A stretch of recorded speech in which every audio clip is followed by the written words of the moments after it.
Genesis chapter 30. And when Rachel saw that she bore Jacob no children, Rachel envied her sister and said to Jacob, "Give me children, or else I die." And Jacob's anger burned against Rachel, and he said, "Am I in the place of God, who has withheld from you the fruit of the womb?" And she said, "Here is my servant Bilhah, go into her, that she may bear upon my knees, and that I also may have children through her." And she gave him Bilhah her female servant as a wife, and Jacob went into her. And Bilhah conceived and bore Jacob a son. And Rachel said, "God has judged me, and has also heard my voice, and given me a son." Therefore she called his name Dan. And Bilhah Rachel's female servant conceived again, and bore Jacob a second son. And Rachel said, "In wrestling with God, I have wrestled with my sister and have prevailed," so she called his name Naphtali. Now when Leah saw that she ceased bearing, she took Zilpah her female servant, and gave her to Jacob as a wife. And Zilpah Leah's female servant bore Jacob a son. And Leah said, "How fortunate!" So she called his name Gad. And Zilpah Leah's female servant bore Jacob a second son. And Leah said, "Happy am I, for the daughters will call me blessed," so she called his name Asher. And Reuben went out in the days of wheat harvest, and found mandrakes in the field, and brought them to his mother Leah. Then Rachel said to Leah, "Please give me some of your son's mandrakes."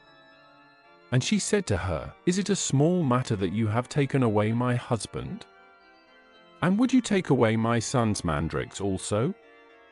So Rachel said, "Then he may lie with you tonight in return for your son's mandrakes." And Jacob came from the field in the evening, and Leah went out to meet him and said, "You must come in to me, for I have surely hired you with my son's mandrakes." So he lay with her that night. And God gave heed to Leah, and she conceived and bore Jacob a fifth son.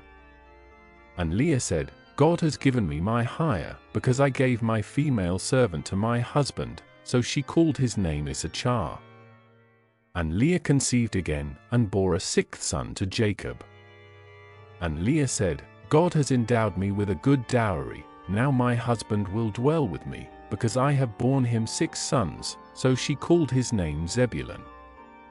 And afterward she bore a daughter, and called her name Dinah. Then God remembered Rachel, and God gave heed to her, and opened her womb. And she conceived and bore a son, and said, "God has taken away my reproach." And she called his name Joseph, saying, "May Jehovah add to me another son." And when Rachel had borne Joseph, Jacob said to Laban, "Send me away, that I may go to my own place and to my own country. Give me my wives and my children for whom I have served you, that I may go, for you indeed know my service by which I have served you." And Laban said to him, "If you please, I have divined that Jehovah has blessed me on account of you." And he said, "Name me your wages, and I will give it." And Jacob said to him, "You indeed know how I have served you, and how your livestock have fared with me. For you had little before I came, and it has spread into a multitude, and Jehovah has blessed you wherever I turned. But now when shall I provide for my own house also?" And he said, "What shall I give you?" And Jacob said, "You shall not give me anything. Just do this one thing for me, let me again feed your flock and keep it. Let me pass through all your flock today, removing from there every speckled and spotted animal, that is, every black animal among the sheep, and the spotted and speckled among the goats, and such will be my wages. So my righteousness will testify for me later, when you come concerning my wages, by what is before you. Every one that is not speckled and spotted among the goats and black among the sheep, if found with me, will be counted stolen." And Laban said, "Fine, let it be according to your word." But on that day Laban removed the male goats that were streaked and spotted, and all the female goats that were speckled and spotted, every one that had white in it, and all the black ones among the sheep, and gave them into the care of his sons. And he set a distance of a 3 days' journey between himself and Jacob fed the rest of Laban's flocks.